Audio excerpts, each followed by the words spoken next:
This car is one of 52 Australian delivered ones. On this episode of Grassroots Garage, we have a car that is way out of our league. Ernie's Porsche 356. Now, being such a special car, we know Pete had to dress up for the occasion. Mate, you're looking dapper as... Now, being a Western Sydney car, we can confirm that this is a proper driven example that even sees wet weather, because that's what cars are meant to do.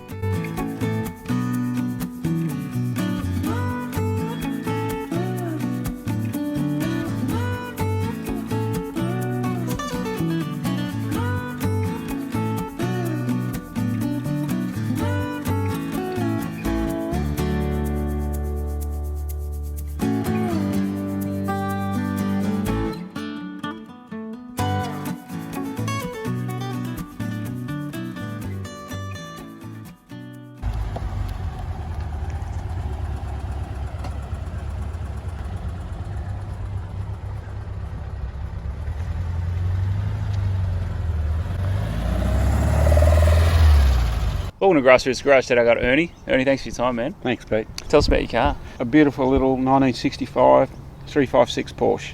We bought it about 10 years ago and have never looked back. 1.6 litre motor, 95 horsepower. So they're not super powerful. No, they're not. No, it's like most of the, very similar to the V-dubs. It's all about power to weight ratio. Yep. To buy an original Porsche steering wheel, one, they're extremely rare, and the other thing, they're extremely expensive. I bet they are. I bet anything for this car is extremely expensive. This little thing here, don't ever break that because That's the Jesus bar.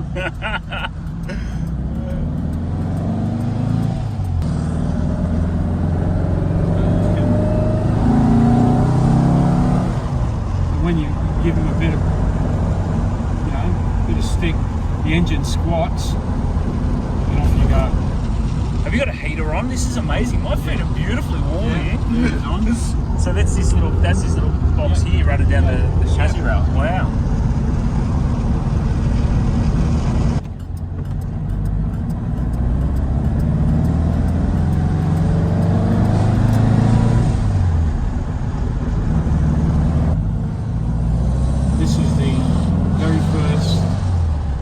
Model to have four-wheel discs. Okay, there you go. So the car built in 1964 with a four-wheel disc is pretty rare. Yeah. My 79 Gemini doesn't have four-wheel discs. Not that means anything, but even like I think about like mid-90s Civics didn't even have four-wheel discs. They didn't.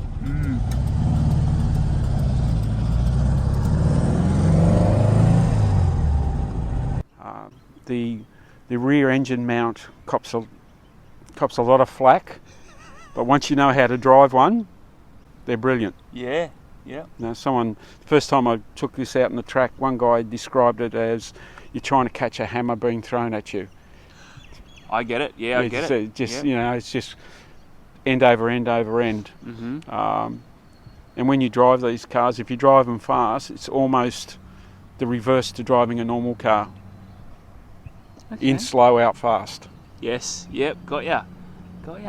Interesting. Because you can plant your foot and it's not going to get taily on you, is it? It's just going to sit down and go. Once you've got it pointed and you hit it, the engine squats and off you go. I mean, this is where the Porsche, this is where it all began, isn't it, for them? You know, and they're still basically building these cars. Yep. Just rear a engine bit prettier, you know, like not prettier, just a bit more. I don't know, something more refined. Yep.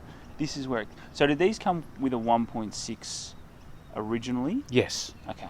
All right. Apart from swapping over the carburetors, they're Webers. The engine is stock. So this, I'm looking at this alternator here. Is that like a 6-volt system or a 12 volt? No, it's 12 volt. 12 volt. Okay. This car is one of 52 Australian delivered ones. Okay. Wow. There you go. So it's all 12 volt. They came out this year. This is the last of the 356s, and they came out in Australia 12 volt. Not many. You've got a very brave husband driving it around. I love that. Yeah. around here. It's got some absolutely stunning lines, doesn't it, these cars? Yeah. Looking at the angles. So good. So you've got to pop it and then you've got to do the leather. The leather strap. These leather straps were introduced onto the cars when people used to race them. Mm-hmm. So it was just some, just a little bit of extra stuff. Yep. So, big fuel tank, isn't it? Yeah. Yeah. These cars could be optioned with a touring fuel tank. Yep. And this is one of them. Beautiful. Yep. Looks like a fuel tank and a... You can tell people who carry tools drive their cars, like when you open a bonnet or a boot or a bonnet and there's nothing in there, you go, well, what do you do when you break down? Yeah. Exactly. Yeah. Because things happen all the time. Yeah, very cool. Because what are these wheels off? Okay, these wheels are off one of the 944s. Okay. The front engine cars. Mm-hmm. And they're the Space Saver wheels. Wow, chromed up. Yep. That's mad. So basically they normally have wheels that are very similar to V-dub wheels, and these just, some people, some guy in America in the outlaw scene, again, thought, oh, this would look good on one of these cars, and tried it, and then word gets around, and that's how they look, and they look quite good. Don't they? It really does. Yep. Yep. I think I wouldn't change anything on this car, and that's what we were talking about before. That's I love the question. What would you do? Because it makes you go, oh, what would I do? Yeah. Because when you take money out of the equation, you get to people's true feelings about things. Yeah. Yeah. Yeah. I love that little sticker. What's the Live to Race Outlaw thing? All right. Basically, through owning this car, I get to meet a lot of really interesting people, and one of these people is a chap by the name of Ron Goodman from Exclusive Bodyworks, and he races 356s, and he's one of the original outlaws racers in Australia, and I help him when I can. He helps me, and that's just one of his stickers, and it basically, he has the same ethos as I. You drive it, you don't hide it. Yeah, I love that. That's the story behind it. It's got to be driven, mate. I love that.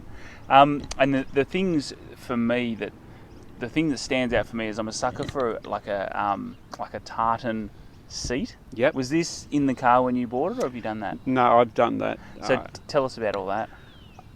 Basically, if you want to drive these cars at speed, the standard seats aren't the best because you wind up sliding all over the place. And those type of seats are called Speedster Seats, which come off the earlier model Speedsters. So rather than just have a normal black, got something to match the exterior. It's red, the tartan. It's just different, and it looks nice, doesn't it? It sets it off. Yep. Beautiful. So can we do, if you can pop that door for me, because I've got to keep holding all this stuff. Yep. So just, so what did the interior look like when you got it? Not much different to this. The only thing that I've really changed is, as you can see, is the gear knob. It had rubber mats. I had carpet put in. So who did the interior for you? The seats? This guy called John from Pro Stitch. Oh yeah? He's out at Hurstville. Beautiful. Very, very well-respected man in the trade. That is the VIN. Yeah. And that's the paint code. That's where they always are? Yeah. Wow. Yep. There you go.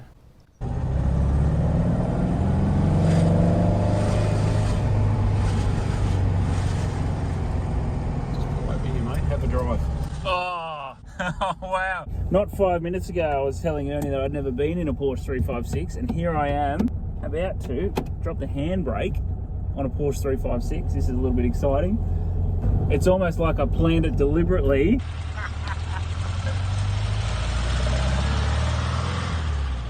We took it for a little spin, and I'm like, Ernie, you got to film me driving it, and we did, but I forgot to press the play button before I gave Ernie my camera. So he's holding the camera, and I'm doing all this talking. I'm telling him what I think of the car and how good it is to drive and how it feels. And then we get back and we realise we didn't film. So I'm like, oh, Ernie, can we take it out again? So I might just accidentally press delete on this, and then, oh, Ernie, sorry, mate, we're gonna go out again. Sorry. And it's even with the right side indicator.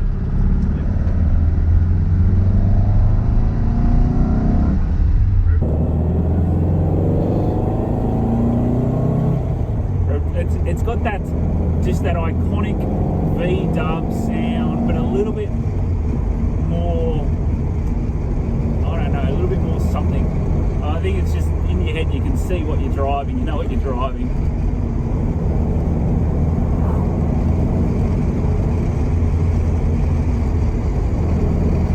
I'm trying to have a serious face, but I'm smiling the whole time. Very serious. Yes.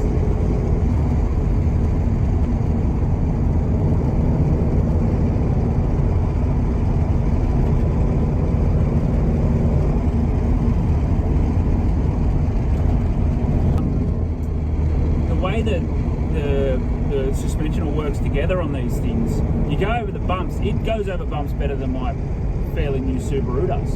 It just sort of, it goes over them, and it's really, I don't know what the word for that is, stable. Yeah. Would it be? Is that the word? Yeah. You can see why they've got such a cult following, the old Porsches.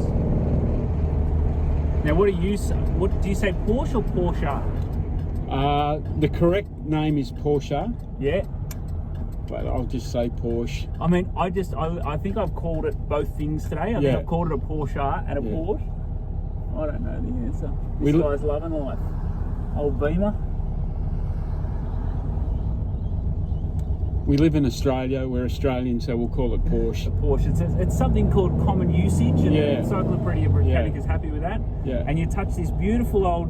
I'm going to chase this guy down that does these gear knobs, the skateboard gear knobs, because I just absolutely love that skateboard gear knob. I can't believe I'm driving a Porsche 356 right now. I'm at full acceleration.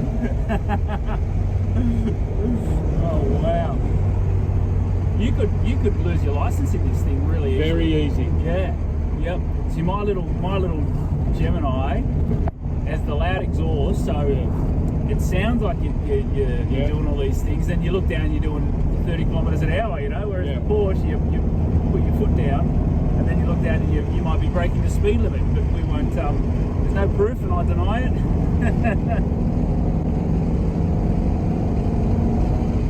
And it was James Dean, wasn't it? Was the was the guy that drive back in the day made these things He was famous. driving the Spiders. Beautiful car. So there might be a bit of work getting done soon on this. Yes, yeah. It's it has a leaking valve guide. So while it's out, we'll get it. We'll give it some Botox. Why not? Why not? Just fix the internals up a bit. Yeah. My poor wife, I'm going to go home and say, babe, my dream car is now a Porsche 356. I need to get a fourth job. What's your car wash of choice? Whatever's on special at Super cheap. Yeah, because it's got the beading on it. Yeah. So good. Actually, I took it to a young guy down in North Penrith on the way out to the Regatta Centre. He's called his name's Josh, and he's got a little business called Lucid Detailing. Yeah, he does a good job. He does a beautiful job, mate. Look at this water coming off it. Yeah. I want to go right back to the start. Yep. Tell us about a young Ernie. Tell us about your first car. Well, my first car was a 1964 XM Ford hardtop. Beautiful car. Paid $200 for it. $200.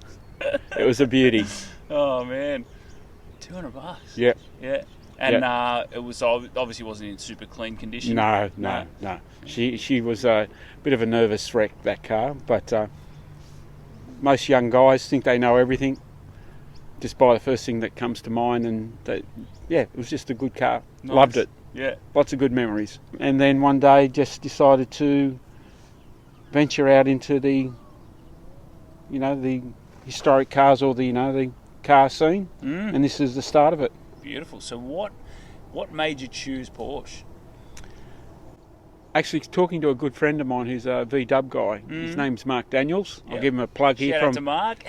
from Excite Signs in Penrith. Oh yeah. So I was talking to him one day, and he's a mad VW nut. So he said, "Why don't you look at a Porsche 356?"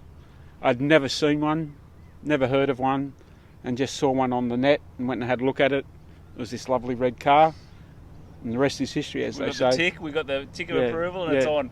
It had to have the red, and it was red. If I give you an unlimited budget, what does it look like? Would you change anything on it? Would you do new wheels? Would you do a bigger engine? Would you swap anything? No, I'd leave it as is. As is. Yep. Yeah. Just keep it clean and tidy and well maintained. And drive it. That's what we like. Driven, not hidden. Yeah, I mean, I've spotted this car at least 20 times, like on a Sunday out and about, you know, like, and not in local, all over the place. I've seen it as well, which has been good. All right, so we've got that unlimited budget still. Yep. We've kept the Porsche. It's parked. Big shed. You know, you're rich now. So what are we parking in the shed next to the Porsche? Series 1 E-Type Jag. Yeah. A first series Cobra. Oh yeah. A new car for my wife. Yeah. What's Gail driving? What are you driving? Unlimited budget. Yeah, but a new one. Right now I'm driving. Oh, got you. Well, what would you on the unlimited budget? I'd have to go shopping, but I reckon it would probably be a Porsche. Yeah. The Boxster. Yeah. No, actually, she'd get the 911 GT2 RS. Ooh. It's a beautiful car. Yeah. The Widowmaker, as they call them. Yeah. That'd probably be it. Yeah. Oh, look, you see cars everywhere. Oh, yeah. And you think, I'd love one of those, but you can only drive one car at a time. Exactly. Yep. So we're happy with Chile. So give us a couple of the other cars. Give us a couple of car highlights of the cars you've owned over the years. Okay, there's been a few. The first one was a 64 XM Ford. And after that it was a Mitsubishi Galant. Then went to a Mitsubishi Colt. Then a Mitsubishi Scorpion.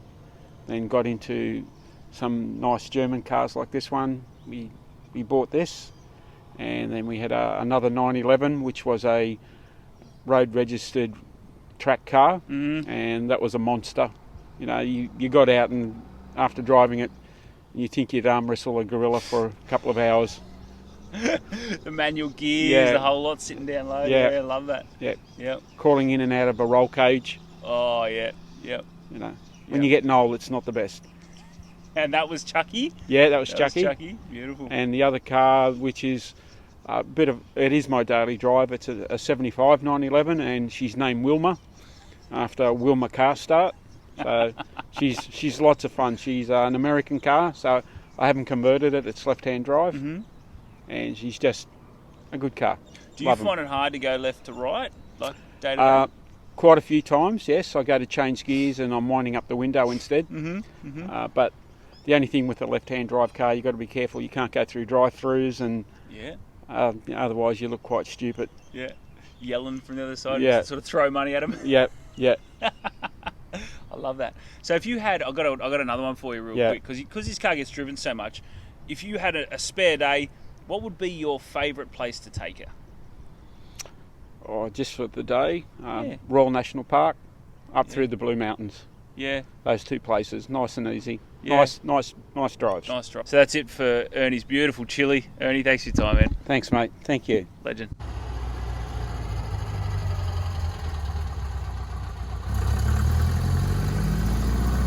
That wraps up this episode of GRG, and thanks for watching. Don't forget to like, share, subscribe to all the socials, and tell all your mates about the GRG project.